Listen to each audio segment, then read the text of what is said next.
कल हम लोग कर रहे थे France abolish monarchy and become a republic.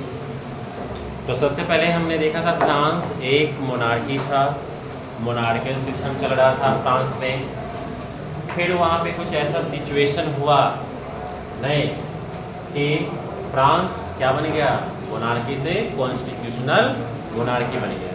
नहीं, कॉन्स्टिट्यूशनल मोनार्की का मतलब देखो, पहले पूरी तरह से कंप्लीटली मोनार्की था, फिर क्रांति हुआ।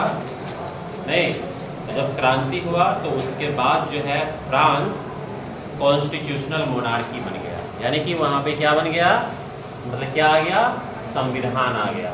अच्छा, अब ये संविधान किसके द्वारा बनाया गया था? क्या राजा के द्वारा? नहीं, देश की जनता के द्वारा। तो उस संविधान के अकॉर्डिंग क्या होगा, उस कॉन्स्टिट्यूशन के अकॉर्डिंग राजा को चलना होगा। इसलिए है ना, फ्रांस को क्या कहा गया, कॉन्स्टिट्यूशनल मोनार्की कहा गया। क्या कहा गया, मतलब संविधान भी है फ्रांस में और राजा भी है फ्रांस में। कुछ मामलों में ना राजा से परमिशन लेना होगा, है ना, साइन वगैरह राजा करेंगे, है ना, कोई भी चीज पे। ठीक, तो ये संविधान कॉन्स्टिट्यूशनल मोनार्की, तो किंग से कॉन्स्टिट्यूशनल मोनार्की। अब है ना, पहले किंग था, राजा था, फिर कॉन्स्टिट्यूशनल मोनार्की और फिर यहाँ पे रिपब्लिक। तो कल हमने देखा था कि फ्रांस क्या बन गया, रिपब्लिक। और रिपब्लिक के लिए कुछ बातें मैंने आपको बताया था लास्ट पेज में। अब लास्ट पेज में क्या बताया था कि लास्ट पेज में बताया था कि republic is a form of government. एक गवर्नमेंट है where the people elect their government. तो रिपब्लिक में क्या होता है, रिपब्लिक में उस देश की जनता अपने रिप्रेजेंटेटिव को क्या करता है, इलेक्ट करता है। क्या करता है, इलेक्ट करता है ना। वो हेरिडिटरी वंशानुगत वाला नहीं होगा। क्या है, वंशानुगत वाला नहीं होगा, उसका चुनाव होगा। क्या होगा, उसका चुनाव होगा। तो आगे लिखा हुआ है कि हेड ऑफ द गवर्नमेंट, यानी कि जो गवर्नमेंट का हेड है उसका क्या होगा, इलेक्शन होगा।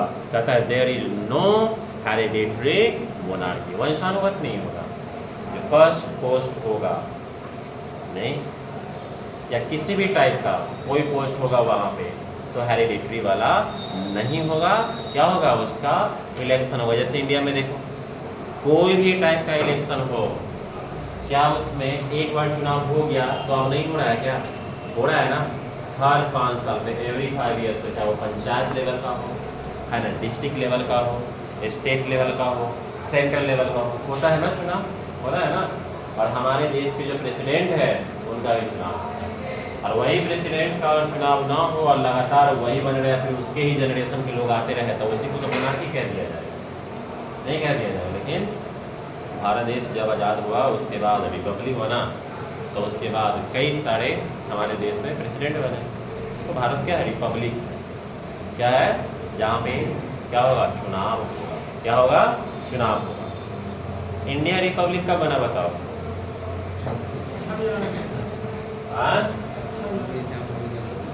अरे भाई 26 जनवरी 1950 को हुआ ना, और इंडिया आजाद हुआ 1947 नहीं, और इंडिया बना रिपब्लिक इस वक्त। तो हम इस डेट को क्या मनाते हैं, इंडिपेंडेंस डे, और इस डेट को क्या मनाते हैं, क्या मनाते हैं। तो आपसे कहेगा इंडिपेंडेंस डे का मतलब क्या आता था, तुरंत बता दो कि हम अंग्रेजों से आज़ाद हुए थे।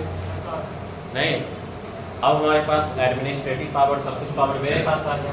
लेकिन ये 26 जनवरी को रिपब्लिक डे मनाते हैं, वो क्या होता है, क्या संविधान लागू हुआ था इस वजह से? नहीं, ये बात सही है कि इसी दिन को संविधान लागू हुआ था, लेकिन हम इस वजह से नहीं मनाते हैं, है ना, 26 जनवरी को।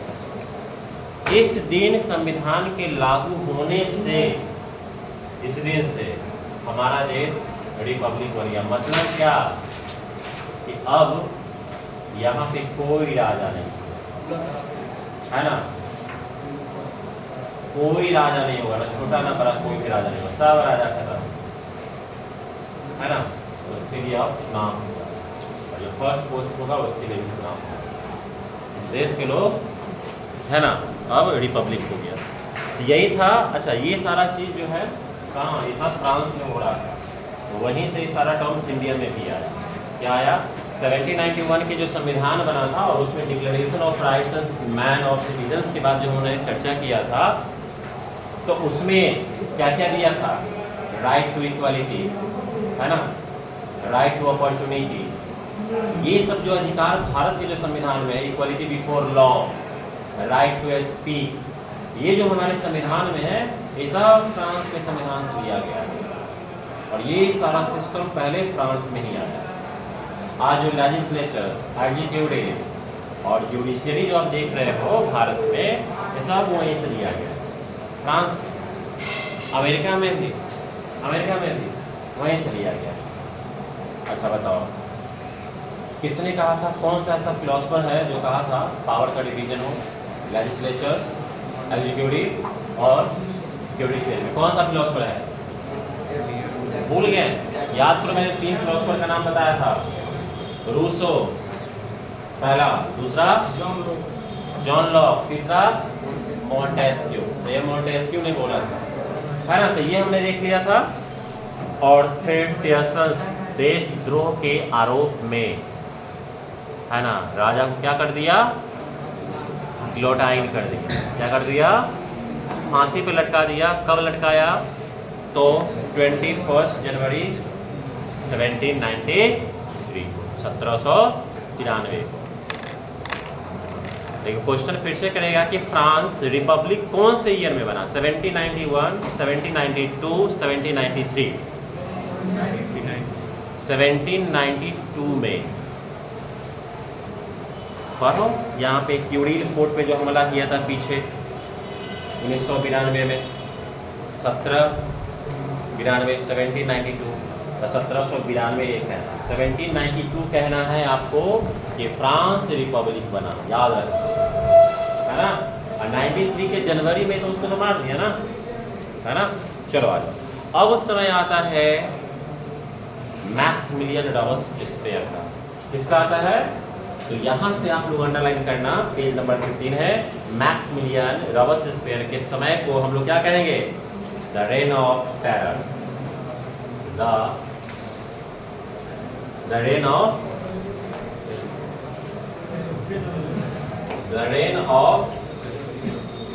टेरर, आतंक का समय। ये आतंक का समय क्या होता है? आतंक का समय क्या होता है? नहीं बताओ। अभी किसकी सरकार आ जाती है? जैकोबिन्स क्लब की। किसकी सरकार आती है? जैकोबिन्स क्लब की। आज जैकोबिन्स क्लब का लीड कौन कर रहा है? Maximilien Robespierre. इसी के बारे में पढ़ना। समय है 1793 से लेकर के 94-95 की बात होती है। 1794, 94 की बात होती है। आतंक का माहौल बना के रख देता है। किसका माहौल बना के रख देता है? तो क्या क्या ये करता है जिससे आतंक का माहौल बन हो जाता है? तो पहला पॉइंट अंडरलाइन करो, द पीरियड फ्रॉम 1793 टू 1794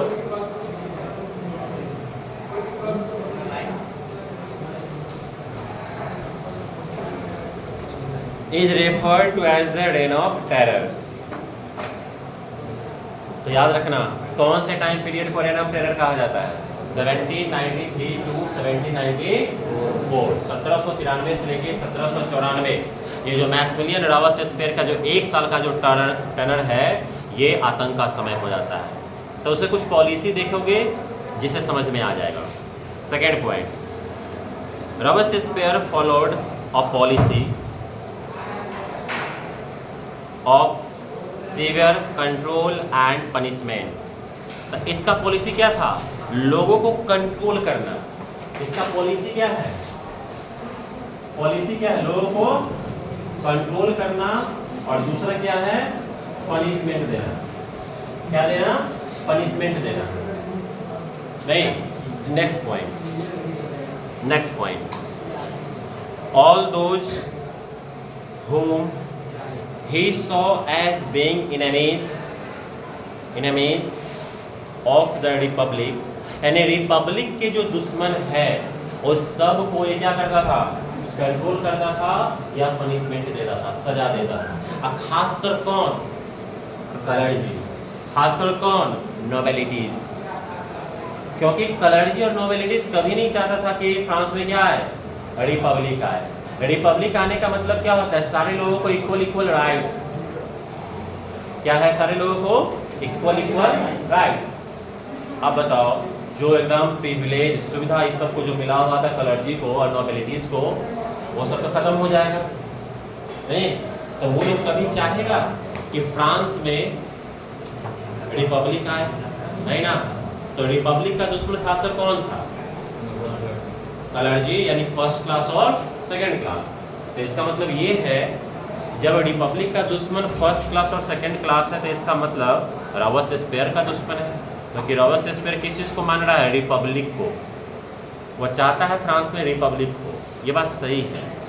लेकिन इस रिपब्लिक के लिए इसने इतना ना रूल्स एंड रेगुलेशन टाइट किया कि लास्ट में इसके अपने ही ग्रुप के लोग, और कोई अगर इसका बात नहीं मानता है ना, जैकोबिन्स क्लब में से ही कुछ लोग अगर इसका बात नहीं मानता, इसका पॉलिसी को, तो उसको भी मरवा देता। हजारों हजार लोग को इतने ही समय में ये गिलोटाइन करवा दिया। एक डर हो गया था इससे, है ना। सही है कि चलो ठीक है, तो मानो रिपब्लिक, लेकिन आप रिपब्लिक के लिए आपने इस तरह से करना शुरू कर दिया, अगर आपका बात अगर ना कोई माने तो आप उसको कहानी खत्म कर दीजिए, है ना। इसके सपोर्टर्स खुद इससे डरने लगे। अब फाइनली इसका भी कहानी खत्म होता है, लास्ट में इसको भी ग्लोटाइन कर देता है ना, मैक्सिमिलियन रॉबespierre का। तो पनिशमेंट क्या लिखा, इनेमीज ऑफ द रिपब्लिक, खासकर कौन है इसके enemies, the ex nobles and clergy, comma member of other political parties, even member of his own parties who did not agree with his matter. और इस सारे लोग को क्या करता बताओ, पकड़ के और गिलोटाइन कर देता। क्या कर देता, गिलोटाइन कर देता।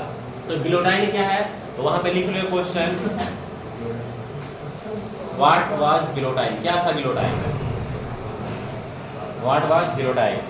देखो ऐसे दो पोल्स है, क्या है, ये दो पोल्स है, और ऊपर से एक ऐसे लगा हुआ है, ऐसे लटका हुआ है, एक यहाँ पे भी पोल, और यहाँ पे एक ब्लेड है, ये बहुत धारदार ब्लेड है, और नीचे क्या है, और यहाँ पे बीच में होल है ना, और इसमें गर्दन फंसाने वाला रहता है, सीधे उसमें गर्दन फंसा देगा, ऊपर से ब्लेड है ना गिरा देगा, आपको कहानी खत्म। इसको गिलोटाइन कहते हैं। डॉक्टर गुलाटी ने, है ना, उस व्यक्ति का नाम है डॉक्टर गिलोटिन, तो उसी के नाम पे क्या किया गया, इसका नाम रख दिया गया, इसका नाम गिलोटिन था। तो यहाँ लिख लो,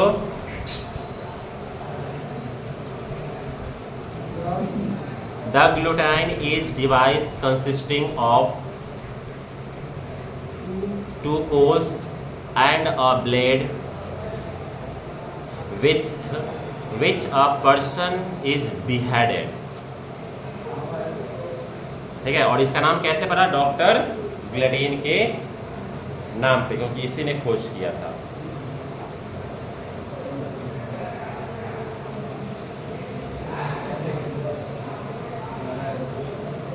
अब सिचुएशन क्या था, है ना, ये जो रॉबespierre मैक्सिमिलियन है, इसके समय का सिचुएशन क्या था। तो सेकेंड जो पैराग्राफ है वो सिचुएशन की बात करेगा, किसकी बात करेगा, सिचुएशन। तो लिख सकते हो यहाँ पे एक हेडिंग बना करके, situation of the reign of terror. The reign of terror में क्या सिचुएशन था,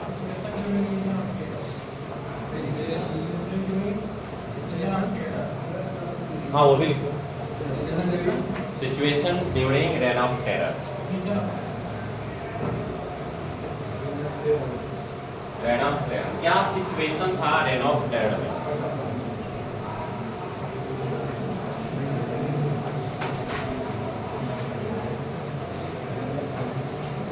पहला पॉइंट इसमें लिखो, maximum selling price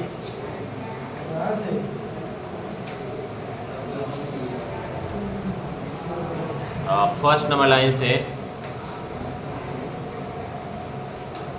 issue laws placing a maximum selling price ceiling on wages and price. दूसरा point meat and bread were ration. तीसरा point peasant were forced to transport their grains to the cities and sell it at price fixed by the government.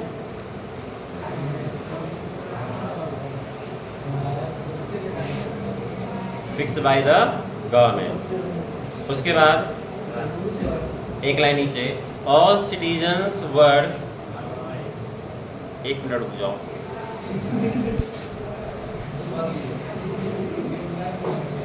अच्छा एक बात बताओ, तुम लोग जनावर हो क्या? हंस क्यों रहे हो? हाँ?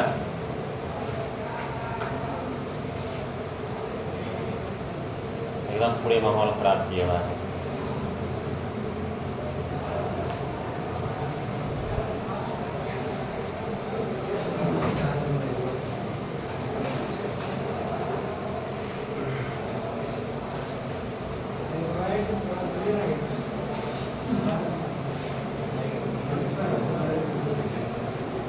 दो तीन लाइन नीचे आओ, लिखो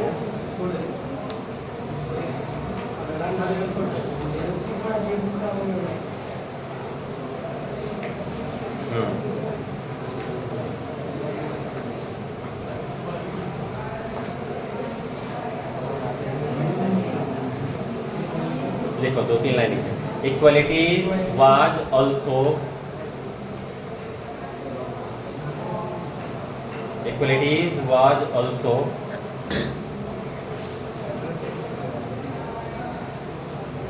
sought to be practiced through forms of speech and address instead of the traditional monsieur, जिसको सर कहते थे, और madam. All French men and women were henceforth citoyen and citoyenne, जिसको सिटीजन्स कहते हैं। नेक्स्ट पॉइंट चर्च वर shut down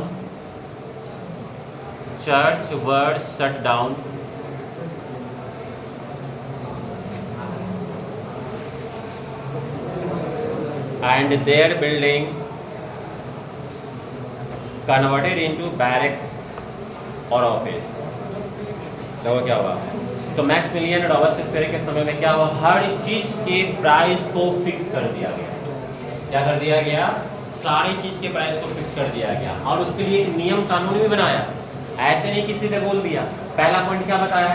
तो यही बताया ना कि एक लॉ को इशू किया, पास किया कि आपको maximum ceiling on wages and price, अगर आप काम कर रहे हो तो इससे ज़्यादा आपको नहीं दिया जाएगा, ना ही इससे कम दिया जाएगा।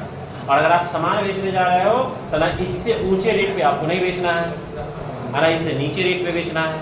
मतलब पूरी तरह से क्या कर दिया गया कि फिक्स कर दिया गया। अब इससे लोगों को प्रॉब्लम होने लगा। जैसे किसान लोग, अब किसान लोग हैं, अब उसका प्रोडक्शन मान लो कि 1000 रुपया लागू हुआ, 1000 रुपया उसका लागत हुआ। अब सरकार ने बोल दिया कितना ही रुपये में बेचना है। अब सरकार बोल तो दिया, अब उसके अगेंस्ट में तो आप जा नहीं सकते हो, तो आपको उतना ही में बेचना होगा। अब किसान को फायदा नहीं हो रहा है, क्या फायदा नहीं हो रहा है, उसको उतना ही रेट पे बेचना होगा, है ना। तो यही यहाँ कहता है कि रॉबर्टस्पियर गवर्नमेंट यानी खासकर जैकोबिन सरकार, है ना, issue law placing a maximum ceiling on wages and price. उसके बाद मीट हो या ब्रेड हो या कोई भी चीज हो, उस सब का राशनिंग कर दिया गया, है ना। इतना ही रेट में यहाँ से तुम खरीदोगे, ये सरकार का दुकान है, यहाँ से ही खरीदोगे, है ना। उससे ज़्यादा रेट पे नहीं खरीदोगे, ना ही ज़्यादा रेट पे बेचोगे। उसके बाद जो लोग सब वहाँ पे जिस तरह का आटा खाता था उसको भी बैन कर दिया गया, और एक समान टाइप का आटा ही सब खाएगा वहाँ पे। यहाँ लिखा हुआ है कि peasant were forced to transport their grains to the cities and sell, बेचेगा it at price fixed by the government। अब बताओ, किसानों को तो घाटा होने लगा, तो इस रबस स्पेयर से किसान परेशान हुआ कि नहीं होगा? परेशान होगा ना। ठीक है, आगे लिखा हुआ है the use of more expensive white floor, आटा was forbidden और all citizens were required to eat a plain, है ना, equality bread, है ना, ये खाएगा। ठीक है, उसके बाद यहाँ पे जो फ्रांस में पहले रिस्पेक्ट के लिए मेल पर्सन को और फीमेल को कुछ और नाम से जाना जाता था, सर और मैडम के नाम से। मेल पर्सन को सर कहा जाता था और फीमेल को मैडम कहा जाता था। लेकिन ये इसके समय में क्या कहा जाने लगा? न सर कहा जाएगा और न ही मैडम कहा जाएगा। क्या कहा जाएगा? नागरिक कहा जाएगा। क्या कहा जाएगा? सिटीजन्स कहा जाएगा। तो ये तमाम तरह के चीज को क्या किया? ये इंट्रोड्यूस किया। ये सिचुएशन था और पूरे फ्रांस में जितना चर्च था वो सब चर्च को बंद कर दिया, है ना, इतना नफरत था इसको। और उस चर्च में क्या किया? सरकारी ऑफिस खोल दिया, पुलिस बना दिया, पुलिस का ऑफिस बना दिया, है ना, पूरी तरह से कंट्रोल कर दिया, यानी कि पूरे के पूरे आतंक मचा के रख दिया था, लोग परेशान। और यहाँ तक नहीं, जो इसको सपोर्ट किया ना वो भी इससे परेशान हो गया। किससे? मैक्सिमिलियन रॉबespierre से। फाइनली क्या करता है? लोग पकड़ के इसको भी क्या करता है? सजा देता है, ग्लोटाइल कर देता है ना। तो लास्ट पैराग्राफ में है, तो उसको एक लाइन अंडरलाइन कर लो। रॉबespierre pressured his policy so relentlessly that even his supporters began to demand moderation. Finally, या उस लाइन को छोड़ भी देना, यहाँ से कर लो। Finally he was convicted by a court in July 1794, arrested and on the next day sent to the guillotine। तो इसका कहानी क्या हो गया? खत्म। इसका कहानी खत्म हो गया। तो रॉबespierre मैक्सिमिलियन का कहानी खत्म हो गया। अब यहाँ पे आएगा डायरेक्टरी रूल। एक बार बताओ, अभी तक सबसे पहले वहां पे क्या था? मोनार्की, उसके बाद नेशनल असेंबली, उसके बाद बताओ जैकोबिन्स क्लब, नहीं अभी जैकोबिन्स क्लब पर है ना। अब क्या होगा? अब डायरेक्टरी का शासन होगा। क्या होगा? डायरेक्टरी। और डायरेक्टरी के बाद कौन आ जाएगा? नेपोलियंस। कौन आ जाएगा? नेपोलियंस आएगा। फिर फ्रांस नेपोलियन की छत्र छाया में 1815 तक चलेगा और 1815 में क्या होगा? नेपोलियन हार जाता है, हरा दिया जाता है नेपोलियन। ठीक है, देख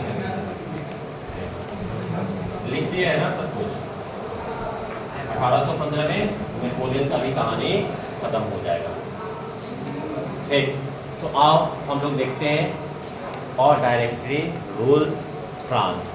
एक देश को एस्टैब्लिश होने में कितना समय लग रहा है, क्या क्या करना पड़ रहा है। अब फ्रांस अभी एस्टैब्लिश नहीं होगा, 4 से 5 बार रिपब्लिक बनना पड़ेगा इसको, है ना। हमारा देश भारत 1950 से आज तक रिपब्लिक है। बीच में ऐसा कोई पावर नहीं आया, है ना, जो यहाँ पे डिक्टेटर्स की तरह शासन चला पाए। ऐसा कोई भी रूलर्स नहीं है ना। लेकिन फ्रांस में देखो, पहले इसकी सरकार नेशनल असेंबली, फिर यहाँ भी प्रॉब्लम, यहाँ पे जो है सारे लोगों को राइट्स नहीं दिया गया, एक्टिव सिटीजन्स, पैसिव सिटीजन्स, फिर जैकोबिन्स में भी प्रॉब्लम थोड़ा वक्त हुआ, फिर डायरेक्टरी में भी प्रॉब्लम होगा, फिर नेपोलियन आएगा, यहाँ भी प्रॉब्लम होगा। आगे चल के अभी समय है फ्रांस में, है ना, 1848 के बाद जो है फ्रांस बनता है।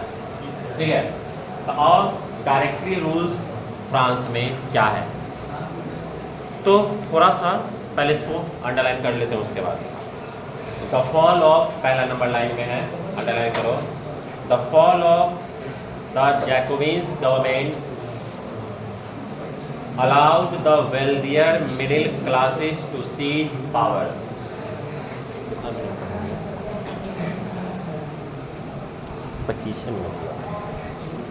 Middle classes.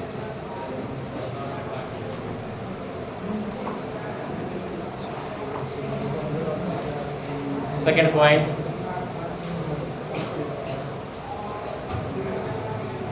a new constitution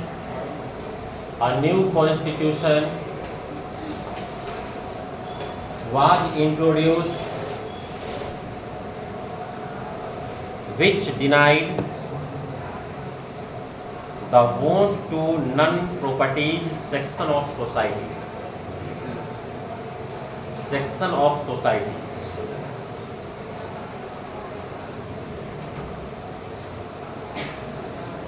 अब देखो, जैसे ही जैकोबिन्स फॉल हुआ गिरा, है ना, ये फॉल डाउन हो गया, तो यहाँ पे क्या आ गया? डायरेक्टरी का शासन। किसका शासन आ गया? तो पहला नंबर लाइन क्या बताया कि the fall of the Jacobins government allowed the wealthier middle class, यानी कि फिर से अब फ्रांस जहां से चला था वहीं पे पहुंच गया, यानी कि फिर से यहाँ पे किसके पास आ गया? फिर से वेल्दियर मिडिल क्लास के पास आ गया, है ना? किसके पास आ गया? Wealthier middle class. अब यहाँ पे जो वेल्दियर मिडिल क्लास आया तो इसका अपना एक संविधान बना, और उस संविधान में फिर से कौन सा सिचुएशन आ गया? कुछ लोगों को वोट देने का राइट्स खत्म कर दिया। जिसके पास पैसा नहीं है, जो टैक्स पे नहीं कर रहा है, अब वो वोटिंग नहीं करेगा। पहले वाला सिचुएशन आ गया, है ना? तो देखो यहाँ क्या लिखा हुआ है, a new constitution was introduce, फिर से एक संविधान को यहाँ पे इंट्रोड्यूस किया गया, which deny to vote non properties section of the society. तो समाज में जिसके पास प्रॉपर्टीज नहीं है, पैसा नहीं है, उसको जो है वोटिंग देने का राइट्स नहीं होगा। अब यहाँ से एक सिचुएशन निकलता है डायरेक्टरी का। क्या निकलता है? डायरेक्टरी का। अब डायरेक्टरी में 5 मेंबर होंगे। क्या होंगे? डायरेक्टरी में 5 मेंबर होंगे। अब डायरेक्टरी वाला शासन क्यों यहाँ पे आ रहा है? क्या रीजन है? डायरेक्टरी वाला क्या होगा? क्योंकि डायरेक्टरी में 5 लोग होंगे। डायरेक्टरी से पहले लोगों ने सोचा कि इससे पहले तो पावर एक व्यक्ति के हाथ में दिए, तो हम वो सिचुएशन देख लीजिए, चाहे वो राजा का समय था, चाहे मैक्सिमिलियन का समय था, आतंक मचा के रख दिया था। उसको जो मर्जी आता था वही नियम कानून लागू करता था, है ना? और जो नहीं मानता था उसको सजा देता था, अपनी मनमर्जी का हो गया। अब यहाँ पे क्या करेंगे? 5 व्यक्ति होगा इसमें। क्या होगा? 5 मेंबर। क्या होगा? इस डायरेक्टरी में 5 लोग, है ना? अब 5 लोगों की सरकार, और ये देश को चलाएगा। मेजॉरिटी से यहाँ पे बात जो है माना जाएगा। लेकिन हुआ क्या? ये भी सक्सेस नहीं होता है। ये डायरेक्टरी में और काउंसिल में हमेशा लड़ाई होता है, और इसी का फायदा उठा करके नेपोलियन फ्रांस में आ जाता है। डायरेक्टरी ही काम सही से नहीं कर पाता, हमेशा आपस में ये 5 लड़ता रहता था, और काउंसिल जो था वो भी लड़ता रहता। तो इस दोनों के झगड़ा को फायदा उठा करके नेपोलियन क्या हुआ? फ्रांस में एंट्री करता है। ठीक, तो लिखो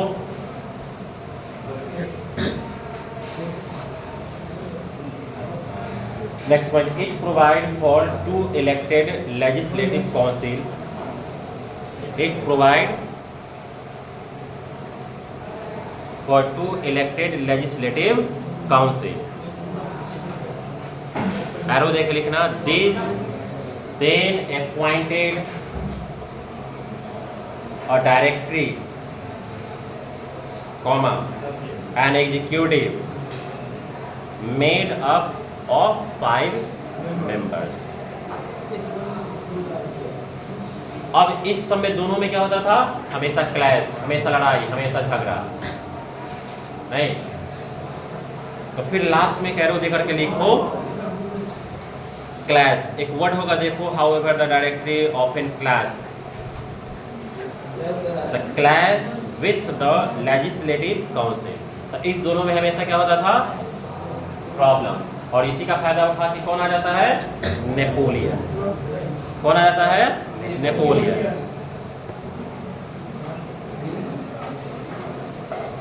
नेक्स्ट पॉइंट में लिखो, डायरेक्टरी पेव्ड, PAVED। डायरेक्टरी ने रास्ता बना दिया। पेव का मतलब क्या होता है, रास्ता।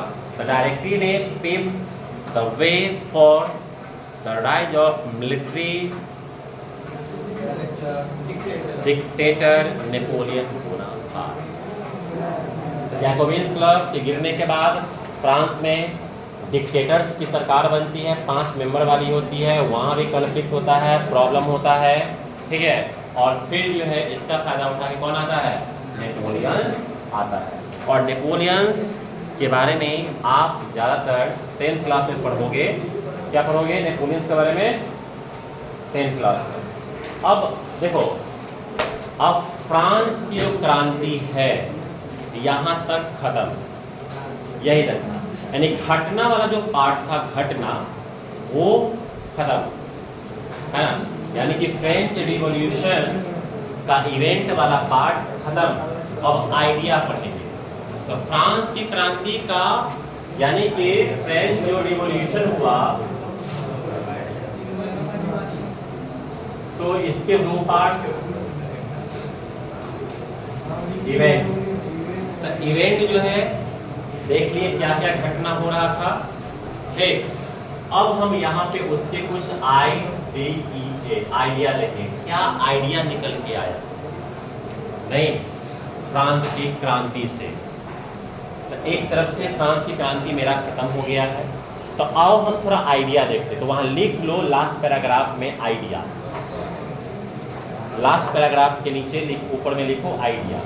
तो हम आइडिया देखते हैं, फ्रांस की क्रांति से क्या आइडिया निकल के आया। लिखो पहला पॉइंट,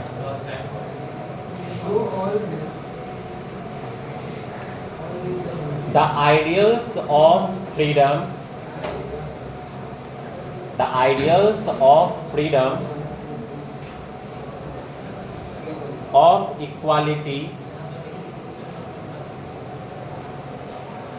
before the law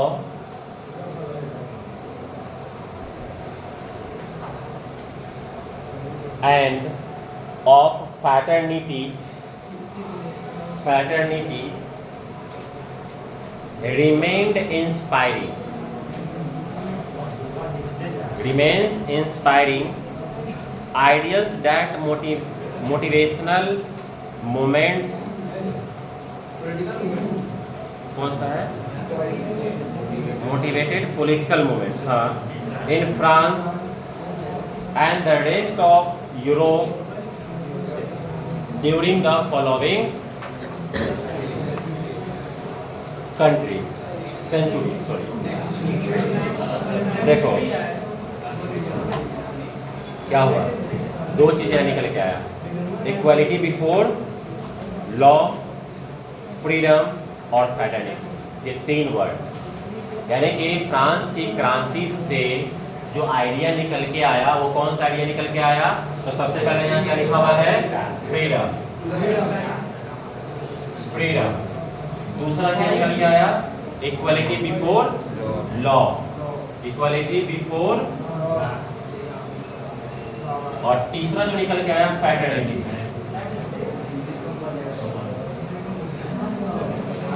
ये तीनों, और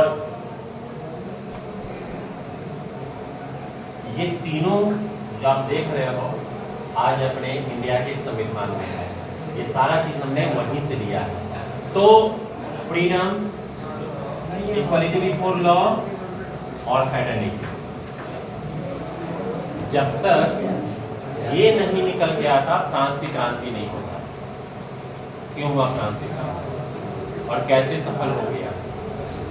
ये जो फ्रैटर्निटी है ना, भाईचारा, क्या है, भाईचारा। और जब तक भाईचारा लोगों के आपस बीच में नहीं आएगा, वह क्रांति सफल नहीं होगा। अगर भेदभाव एक दूसरे के लोगों के बीच में होगा तो वह भेदभाव नहीं, मतलब सफल नहीं हो पाएगा। जैसे भारत की आज़ादी, अब भारत की आज़ादी में इतना सारा डिफरेंसेस था, और ये शब्द नहीं होता नहीं कि हम सभी भाई हैं, हम सभी फ्रांसीसी हैं, है ना, कोई भेदभाव नहीं। तो ये निकल के आया और सारे लोग मिलजुल करके क्या किया, इसको लीड किया। दूसरा, इक्वलिटी बिफोर लॉ, कहा गया कि फ्रांस में जितने भी सिटीजन्स है ना, सबके ऊपर समान नियम कानून लागू होगा, कोई बड़ा नहीं, कोई छोटा नहीं। जो गलती यह व्यक्ति किया है और ये भी किया है, दोनों को सेम सजा, दोनों के ऊपर सेम लॉ का इम्प्लीमेंटेशन होगा। आज पूरे भारत में लोग यूनाइट क्यों है? इसलिए ना, क्योंकि भाईचारा भी है, इक्वलिटी बिफोर लॉ भी है, कानून सबके लिए बराबर है, चाहे वो प्रेसिडेंट हो, प्राइम मिनिस्टर हो, चाहे वो एक किसान हो, लेबर हो, है ना, ये सारा, और फ्रीडम, आज़ादी, है ना। तो ये एक आइडिया निकल के आया जिससे कि फ्रांस की क्रांति हुआ। और यही नहीं, ये आइडिया उसके बाद यूरोप के बाहर भी गया और वहाँ क्रांति किया कि हमें आज़ादी चाहिए, हमें इक्वलिटी बिफोर लॉ, फ्रैटर्निटी, ठीक है। तो इतना सारा जो है आपको जो है ये हुआ। अगला जो टॉपिक है, जो बोला टाइम हो गया वो खड़े होके एक बार और बोलो, तब हम छोड़ देंगे, पक्का छोड़ देंगे हम, सच में। जो बोला है कि सर टाइम हो गया, तो एक बार फिर से बोला, हम पक्का अभी हम छोड़ देंगे इसको, तो डायरी साइन करेंगे। हाँ,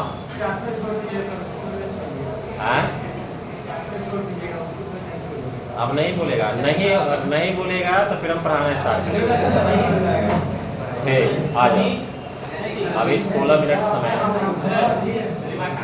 चलो, did women have a revolution, write करो, did women have a revolution, हल्ला नहीं करो, आओ आगे। अब महिलाओं के बारे में थोड़ा सा देख लेते हैं, अब ज़्यादा नहीं है।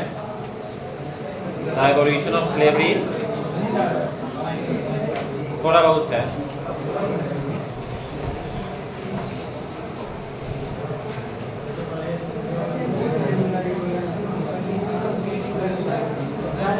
ठीक है, रहने दो।